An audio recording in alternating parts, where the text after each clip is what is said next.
সকালবেলা বাবা আমার হাতে কিছু টাকা দিয়ে বললেন, এই টাকাটা দিয়ে আজই বিদ্যুতের বিল জমা দিয়ে আসবি, ভুল করলে কিন্তু রেহাই নাই।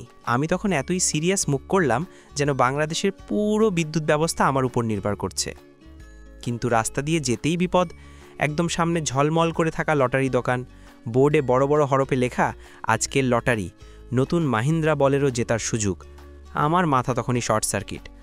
ভাবলাম, বিল কে দেবে? গরিবের বাচ্চা আমি, গাড়ি জেতা লাগবে আজকেই। চাচা, এটা কিনলে কি লটারিটা পাবো? কে জানে, চেষ্টা করতে পারো, ভাগ্য ভালো হতে পারে। বুদ্ধি এক পাশে, লোভ আরেক পাশে, শেষমেশ লোভই জিতল। আমি বিলের টাকা লটারি কাউন্টারে ঠেলে দিয়ে দিলাম। বাড়ি ফিরে দরজা খুলতেই বাবা জিজ্ঞেস করলেন, বিল জমা দিয়েছ? আমার গলা শুকিয়ে কাঠ। তোতলাতে তোতলাতে বললাম, বাবা আসলে আমি লটারি খেলছি।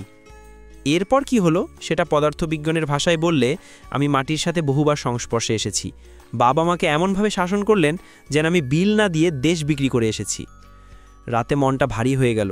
মনে মনে ভাবলাম যে হয়তো ভাগ্য আমাকে কালকে একটা সুখবর দেবে। এই আশায় ঘুমিয়ে পড়লাম। পরের দিন সকালে দরজা খুলেই চিৎকার শুরু করলেন, ওই দেখ দেখ, সামনে নতুন গাড়ি দাঁড়ানো। আমরা সবাই দৌড়ে বাইরে গেলাম। চোখের সামনে চকচকে নতুন মাহিন্দ্রা বলেরো, সত্যিই সিনেমার সিন। বাবার চোখ ভিজে উঠল, মা হাত জোর করে আল্লাহর শুকরিয়া আদায় করলেন। আর আমি তো একদম আবেগে ভাসছি। ভাবলাম, বাহ, লটারিতে আসলেই লেগে গেছে। কিন্তু স্বপ্নটা 5 সেকেন্ডের বেশি টিকল না। গাড়ির দরজা খুলে বের হলো 3 জন লোক, গায়ে নীল জ্যাকেট, পকেটে আইডি কার্ড। একজন এসে ফাইল বাড়িয়ে বলল, আমরা বিদ্যুৎ বিভাগ থেকে এসেছি, 2 মাসের বিল পরিশোধ হয়নি, তাই আমরা আপনার লাইন কাটতে এসেছি। গাড়িটা আমাদের নয়, আমাদের বাড়ির লাইন কাটতে আসা টিমের অফিসিয়াল গাড়ি। মুহূর্তেই পুরো পরিবারের আবেগ গেল উল্টো দিকে।